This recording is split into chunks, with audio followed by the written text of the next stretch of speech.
Ingin tanya ke Bang Irman. Bang Irman, artinya kalau secara undang-undang memang tidak ada yang salah, sama pertanyaannya. Tapi bagaimana memenuhi asas moral, kepantasan, etika yang dimintai publik? Karena aneh nih, tersangka korupsi tetap dilantik menjadi kepala daerah. Ya, saya kembali kepada persoalan mendasar dulu ya, dalam proses bernegara. Saya juga sedang terus belajar berkonstitusi itu ya.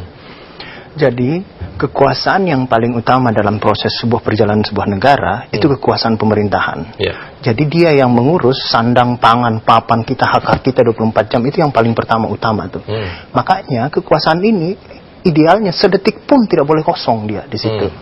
Karena tidak ada yang urus kita nanti di situ. Makanya kalau biasa baca buku-buku sejarah, yang namanya pelantikan presiden, itu di tempat-tempat darurat sering sekali di situ. Ya, Lyndon Johnson dilantik di pesawat, John F. Kennedy meninggal, turun udah jadi presiden dia di situ. Jadi itu hal yang tidak dalam proses kekuasaan pemerintahan seperti itu.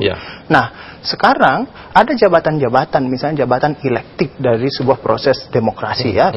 Proses pemilu seperti itu. Kemudian hanya karena dia dilekatkan status namanya tersangka, dalam paradigma konstitusi, tersangka itu adalah ya sangkaan. Sementara kebutuhan pasti warga negara terhadap dia adalah kewajibannya. Karena kita udah memilih Mas Indra Maulana jadi bupati nih. Seluruh warga di situ udah milih Indra Maulana jadi bupati nih. Tiba-tiba di ujung dia disangka.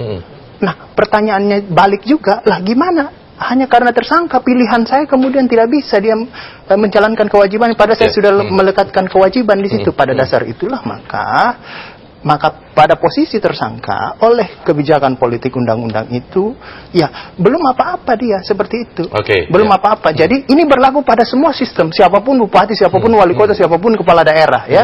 Siapapun kepala daerah di situ, apakah kita kawan kita, apakah kita musuh kita, itu berlaku sistem seperti itu.